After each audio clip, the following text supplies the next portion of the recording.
Hello, magandang gabi. Norman Colaong update muna tayo. Pero yung mga ano muna, no?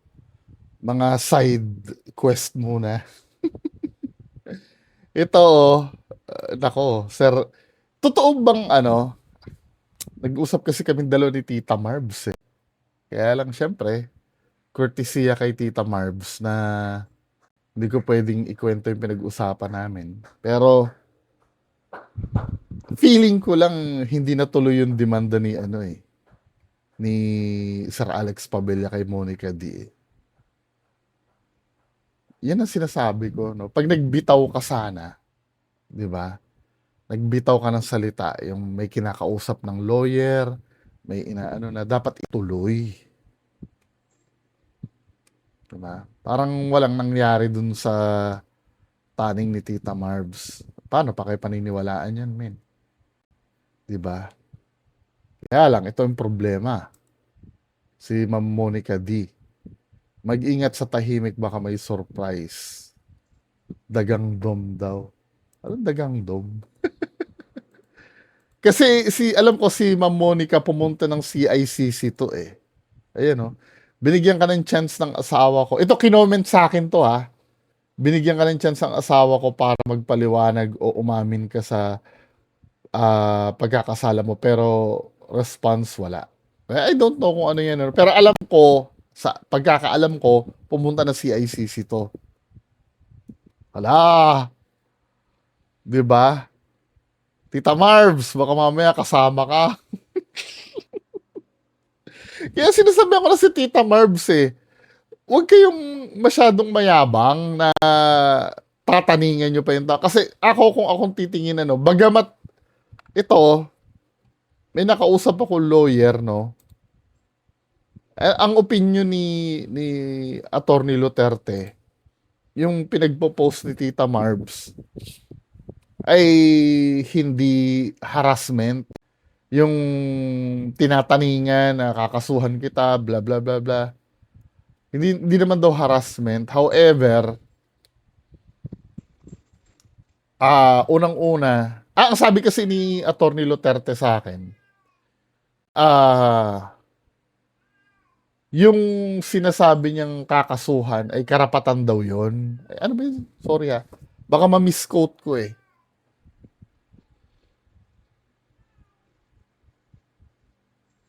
Kasi 'di ba tinataningan siya ni ano ni Tita Marbs.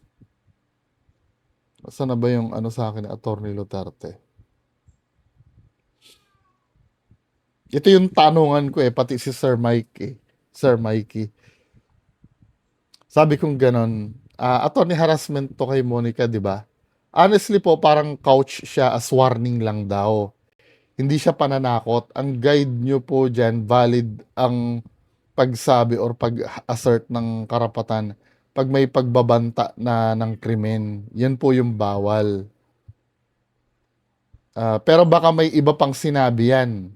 Yun nga lang, sabi ganun, kahit na hindi siya yung sangkot, sabi ni Atty. Duterte, opo, parang ang defense niya dyan, comment lang niya yan sa internet and warning. Ganun lang dating yan legally. Pero, however kasi, hindi tumitigil si Tita Marbs kasi. Nagkukos ng stress yun sa ano eh, sa kay Monica D, yung paulit-ulit niyang pag-post. Ito siguro, ang pagkakaalam ni Attorney Duterte, once lang, kasi isa lang yung finorward ko kay Attorney Duterte eh, na, ano eh, na post. Eh kung paulit-ulit na nagkukos na ng stress, I don't know, no, do sa mga legal dyan, nahihiya na ako magtanong kay sa Attorney Duterte eh. Pero just in case na mapanood niya ako, ano, pwede niyang klaruhin uli. Kasi, di ba, ewan ko, tingnan natin. Yun nga lang, I mean, winarningan mo tapos hindi mo gagawin. Baka magbago yung ano, yung dating, 'di ba? Na parang nananakot ka talaga, 'di ba? So, tingnan natin, no, kung ano yung mangyayari. Alam ko talagang pumunta si ano, si si Monica sa CICC. Nakita kong picture niya somewhere eh. Andun siya eh. Sino ba yung nag-forward sa akin nun? Anyway, then, ito na, may mga video ano, si Dagang Dingding na pinapaplay. Ano na naman ito, men?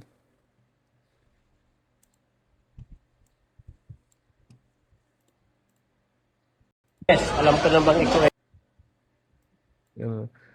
Chowking nga, big time yung kainan nyo ah. Food Panes. Alam ko na bang ikaw ay gutom na gutom na. Ito, mapapakinabangan mo. Isa kang dakilang dagang dingding na panis na. Eh, may tira-tira pa kami din eh. Wala yung bitaw. Wala.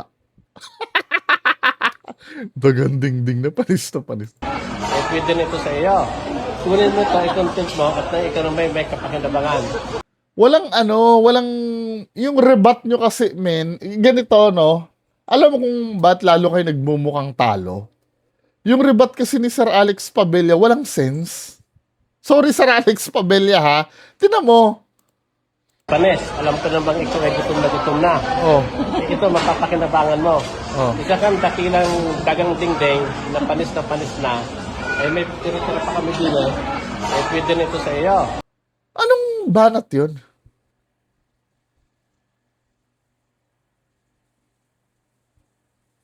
Ano yun? Anong damage na na-cause nun? Yung, ito ay panis na panis. Ano yun, men?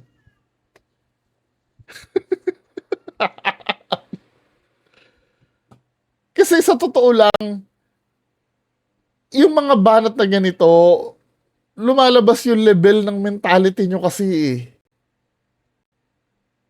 Hindi pang intelihente na ano to eh. Habang yung mga kritiko mo, medyo may laman, ano. Hindi ko naman sinasabi may sense, katulad nung nag-heart ka dun sa picture ng babae. Di ba? Pero may laman eh. Pero yung mga ganito, yung dagang dingding na ganyan. Come on. Tapos ito, manduduro na naman siya, no? Kunin mo ito, i-content mo at na ikaw na may kapakinabangan. Kilala You know, yung mga ganyang panduduro, buti hindi nabubwisit sa'yo yung mga, yung mga kasama mo, Sir Alex Pabella. Sarap, no, potolin yung dali. mo ito. Rogelio Santiago, asintadong komentarista ng Maynila. Lumalaban sa mga dagang dingding. O, pati bangaw, pinapatay na yan. Bagong membro. Oo, bagong membro ng Buyong the Explorer. So, pagka may ng pagmumukhan ko, alam mo na. Oo. Kilala rin kita eh. Si Ayatollah. Galing ng Jordan. Junior. Meron. At Casper, the greatest alalay ng Panday. Akala ko ba, yan, operations manager mo na, si Sir Casper? Ako, Casper, ha? Umaano ka na naman. Di ba? Well, decision ni Casper yun. Oo. Kaya i-post mo na ito at mapapakinabangan mo ito. Good genius, debunk, at tools sa bastan. Oh, di ako kasali, ha? Post na ninyo. Alam mo yun, yung parang, yung mga banatan kasi ito ni Sir Alex Pabella.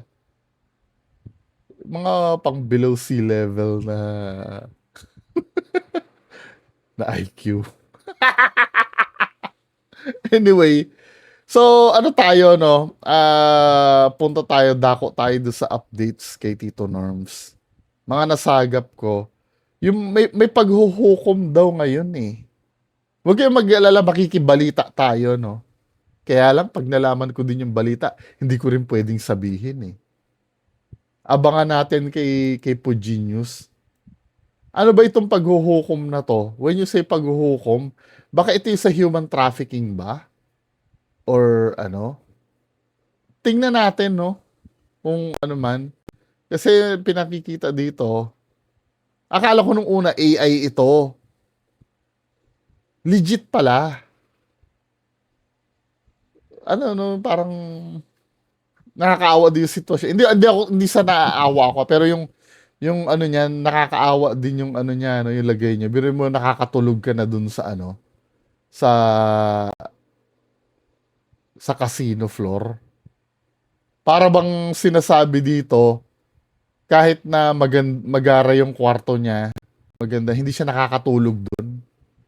Kailangan niya manatili dyan para magkaroon ng peace of mind. Nakakaawa din, no? Doon na siya natutulog sa ano sa casino.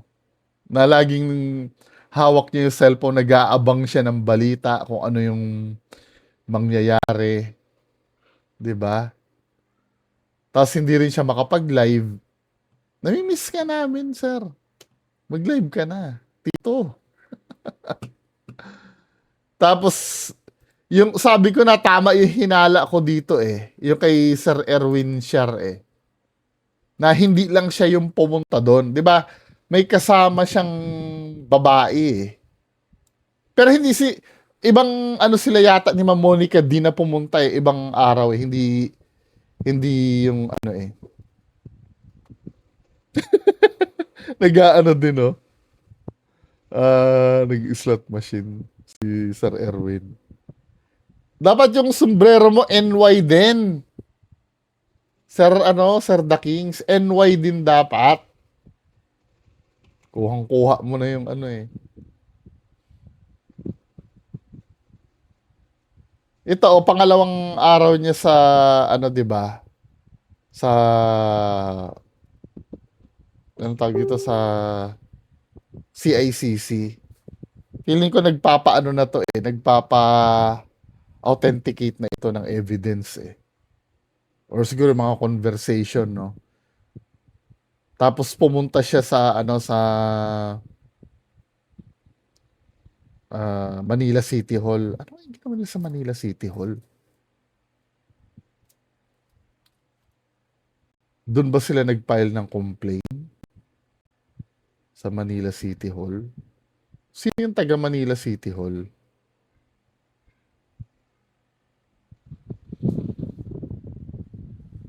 Ayan na oh.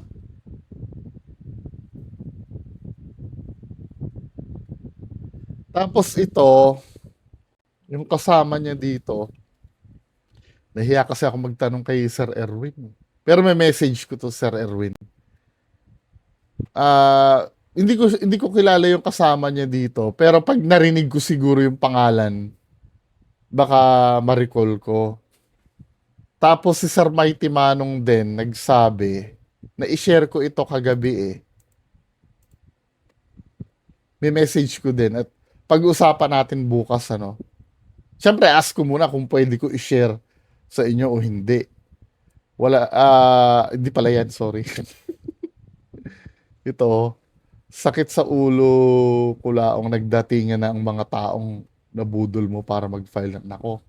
Feeling ko lang ha, sila, ano to, sila Ma'am Edith Gargar to, si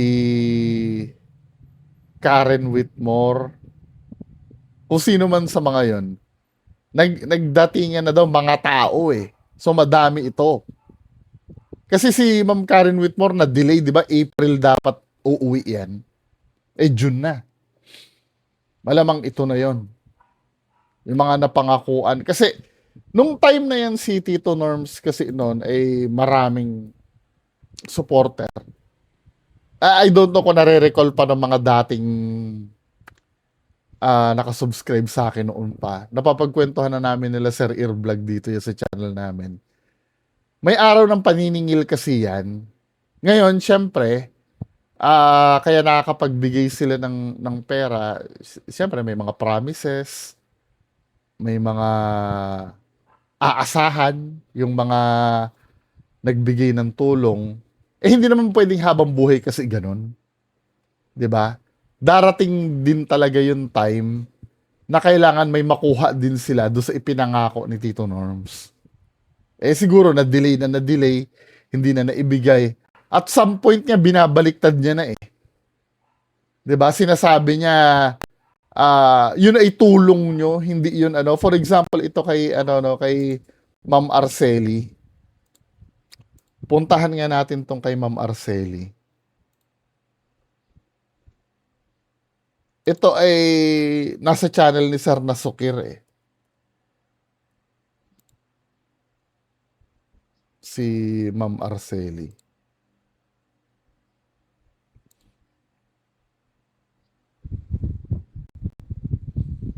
Saan na ba yun?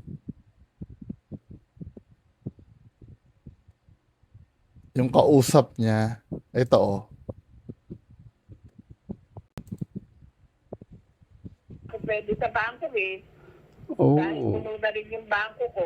Ayan oh, ito si Ma'am Arceli, ito yung na ipapakita natin may resibo na I think higit 2 million yata. Isa lang ito sa mommies ha. Mommies. Madaming mommies. Kasi si Ma'am Karen Whitmore, isa rin yan sa mommy eh. Na nung ano, dinideny na ni FLM. 'Di ba? Ito si Ma'am Sally. May tawag sa amin eh. Mm. Ano kami? Talagang may tawag sa amin pero mas ano si Edic, mas nakakaawa talaga si Edic dahil isipin mo yung pati lupain nila isasanla. Oo, dahil... Kita ma'am, pera Si Ma'am Edith Gargario, mami din yun. lamang, pera. Pero yung 1 milyon na naglabas sa kanya, sa akin nanggaling yun. Oh my Hindi God. ko na hiningan doon dalawa dahil wala. Sadsad na kami tatlo eh. Sadsad na kami talaga lahat. Oo, Tapos, Diyos. eto ka mo, nung kami tinanong ko na, nung siya nakalabas na, Opo. tinanong ko kung kailan mo ibabalik. Ayun, minura na ako. Hayop na po. 'Di ba? Nung tatlo daw sila, siya 1 million daw yung ibinigay niya para daw makalabas. Well, hindi ako naniniwala doon na ginamit yung para makalabas. Kasi sometimes yun ang ginagamit niya eh. Para makalabas ako, kailangan ko ng 1 million para makalabas ako. Na sinabi naman, yun din yung sinabi ni Sir JC, di ba? Nung ini-interview ni Sir MG, na sinasabi niya daw para makalabas. Yung pala, gagamitin niyang pang VIP sa loob yung pera. So, hindi na naman siya makakalabas. Ang sinasabi, unahin muna natin pang tulong. Hindi binigay yung pera pang palabas eh. Ngayon sinisingil na nila, nung nakalabas, sinisingil na nila, minura na daw sila eh. Feeling ko ito yung mga yon, feeling ko lang. Oo, Message ko si Mighty Manong. Eto ka mo, nung kami tinanong ko na, nung siya nakalabas na, Opo. tinanong ko kung kailan mo ibabalik. Ayun, minura na ako. Hayop na po. Minura na niya ako. Oo, tinanong ko, o kailan mo ibabalik yung pera? Kasi lahat naman yan yung inutang ko lang na may tubo. Ayun, minura na ako. Hayop na po Sabi laong. ko, ito palang taong to. Hindi, anong klaseng tao yan? Oo nga Kami po. kami naglabas sa kanya ayun, minura pa ako. Nako, sorry. Ayun, hanggang ngayon, dyan dito, nag-uhulog ako ng mga hulog dito, hulog doon, tubo, panay may mga tubo. Oo, alam niyo naman po ang credit card dito talagang interest lang ang sinisingil nila eh. Yes, minsan nakakakuha ako sa credit card, pero kadalasan sa mga tao. Oh, Hindi na ako pwede sa bangko eh. Oo. Dahil puno na rin yung bangko ko. Nako, parang doon na mapupunta yung pension nyo. Diyos ko. Wala, ano bang pension eh? Hindi pa naman ako pensionada. Ay, oo nga pa pala nagtatrabaho. Hindi pa ako pensionada. Mm, Hindi pa, kumakayod pa ako. Dahil nagpa-aral pa ako ng anak ng nursing sa Chicago eh. Paano kawawa. ako magiging pensionada?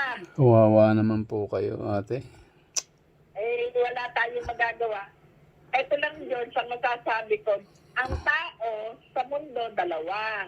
Opo. isang mambubudol at isang mabubudol. Yan ang sinasabi ko, no? Kaya dapat alamin nyo muna yung istorya bago kayo maawa.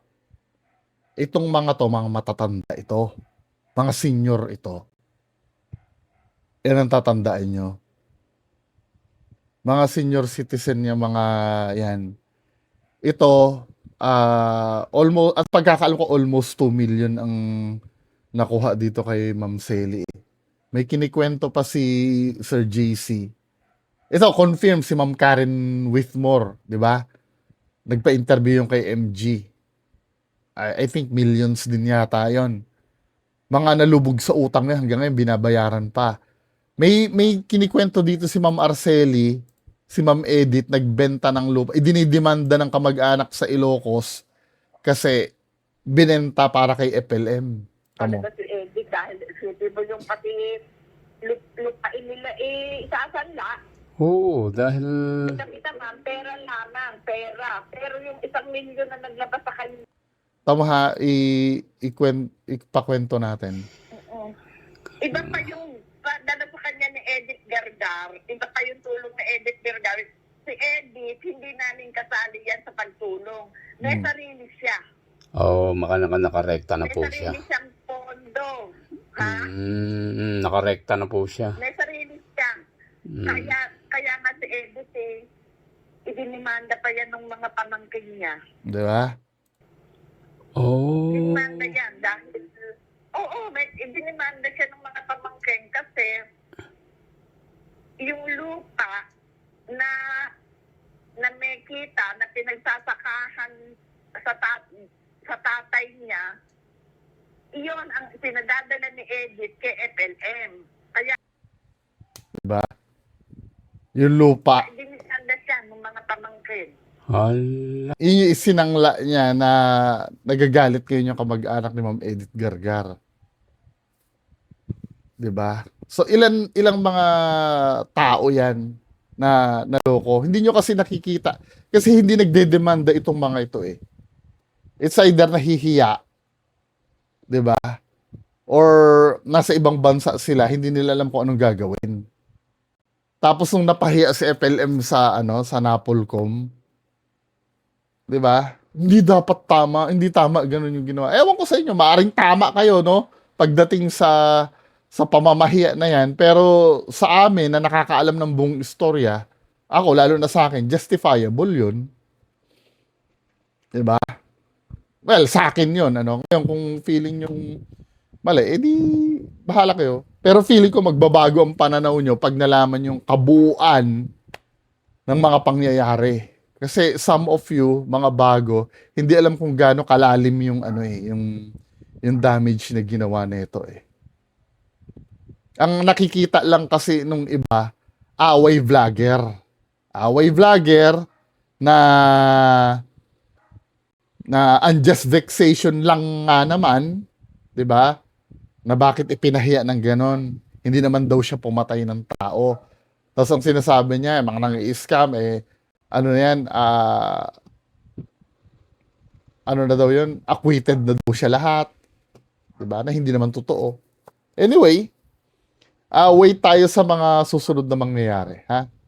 So, yun lang po muna ang mga pag-usapan natin. Magandang gabi sa inyo lahat. Bye-bye.